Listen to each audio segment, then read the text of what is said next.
La saison 12 de Doctor Who est terminée, il est temps de réagir à froid, même à congeler, je ne vais pas vous le cacher. La saison 12 de Doctor Who est donc terminée et j'ai eu le temps de bien décanter. Et donc je vais vous faire mes retours, mon avis sur cette saison 12, épisode par épisode, en rassemblant les épisodes en deux parties. Donc c'est une vidéo qui n'est pas du tout écrite, c'est moi qui vous parle comme ça face cam. Et je vous propose qu'on commence tout de suite. Donc les deux premiers épisodes étaient Spyfall partie 1 et partie 2. Chibnall a commencé très fort avec des épisodes très rythmés et beaucoup de choses qui se passaient, avec une révélation très forte, celle du maître. On s'est dit waouh, cette saison, comparée à la saison d'avant qui était, je trouve, pour ma part très pâteuse, là on rentre dans du lourd. J'ai beaucoup aimé ces deux épisodes, une réalisation très léchée qui changeait des épisodes Moffat ou des épisodes T. Davis. Quoique chez Moffat ça commençait à s'effacer un petit peu, ce côté artisanal. Le problème que j'ai avec cet épisode, c'est qu'il y a une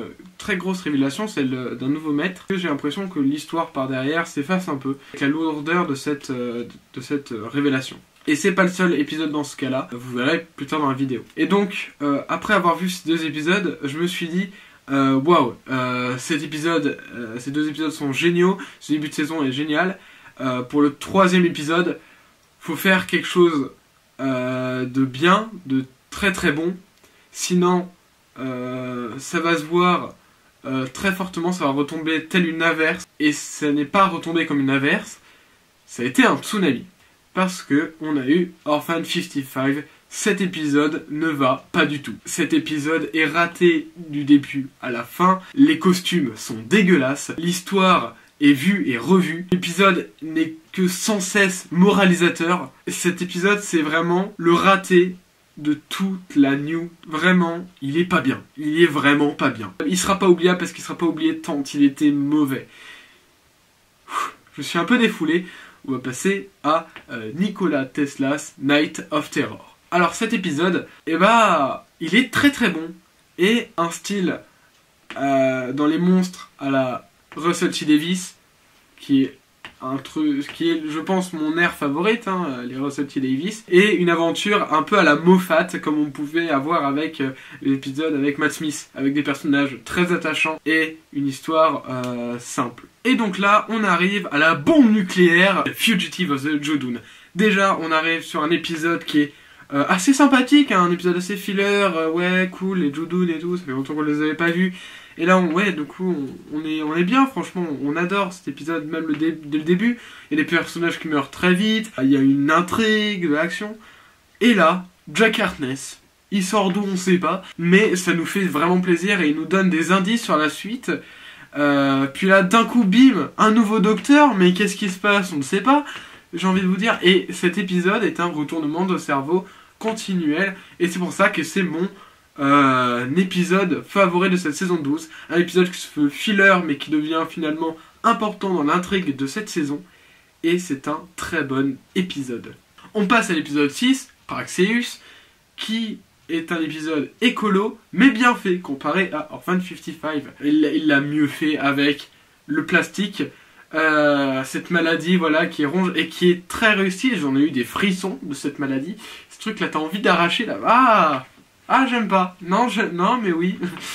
Non, vraiment, les effets spéciaux étaient réussis. La compagnie du docteur qui devient de plus en plus indépendante, c'est pas négligeable. Puis, je pense j'ai trouvé un seul défaut à cet épisode, c'est les autres personnages que je trouve inutiles. À part à la fin, bien évidemment, la solution finale, il conduit le vaisseau. Je trouve que on n'a pas le temps de s'attacher à eux. Mais sinon, c'est un très bon épisode, Praxeus. Il a réussi là où Orphan 55 a échoué. Ah, Can You Hear Me? Alors celui-ci je l'adore parce qu'en fait, on a toujours dans chaque saison de Doctor Who un épisode qui se veut pour tenter, pour essayer de nouvelles choses, dont un m'avait extrêmement plu, on en avait déjà parlé, c'était Sleep No More. Mais là, Can You Hear Me, il tente une nouvelle chose et malheureusement, c'est un épisode qui aurait voulu deux parties et qui finalement n'est qu'en une, compressée, donc bâclée. La fin est très bâclée. On a des personnages très intrigants sous un fond de cauchemar, de nouvelles techniques utilisées avec le dessin animé. Mais là, la fin, c'est du gâchis. Can You Hear Me est un gâchis parce que c'est ça pourrait être un très bon épisode. The Hunting Villa Diodati, je sais pas si je l'ai bien prononcé, est un épisode dont j'ai quasiment oublié. C'est fou comment cet épisode n'a pas voulu rentrer en moi. Les seules choses qui me restent, c'est il y a le Cyberman qui arrive à un moment et que c'était ultra attendu. Donc celui-ci, je peux pas trop faire de critique parce que je m'en souviens pas très bien. Donc il faudrait que je le revoie. Ce serait peut-être l'occasion de faire une nouvelle vidéo pour parler de cet épisode. Mais non, vraiment non, je m'en souviens plus.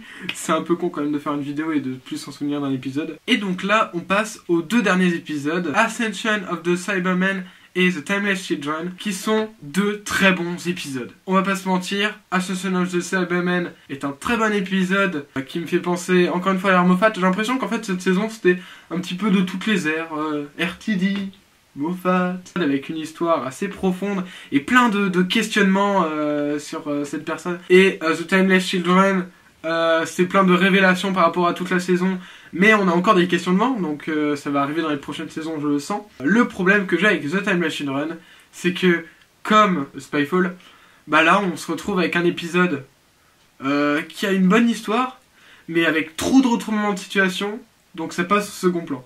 Alors l'histoire là ce serait plutôt tu vois les compagnons qui sont avec les autres derniers humains sur Terre.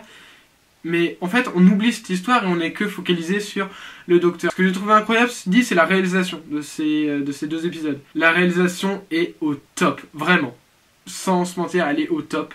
Le retournement de situation prend trop la place et on n'a pas le temps de vraiment connaître l'histoire à côté. Mais heureusement que les retournements de situation valent le coup. Et du coup, on apprend du coup que le docteur est à l'origine des Seigneurs du Temps. Et c'est complètement badass. Les Cybermen sont sympas, franchement, des Cybermen Seigneurs du Temps, avec un design assez stylé, franchement. C'est vraiment deux épisodes qui sont très prometteurs pour la suite de Doctor Who. En tout cas, moi c'était Sawers. Merci d'avoir regardé cet avis bref de tous les épisodes de cette saison 12. En conclusion, je dirais que cette saison 12 était forte en rebondissement, vachement mieux que la saison 11. Désolé à ceux qui l'ont aimé, mais moi, vraiment la saison 11 je me suis ennuyé. Chaque épisode était un vrai régal à regarder, sauf Orphan 55. Merci à vous d'avoir regardé cette vidéo. C'était Star Wars.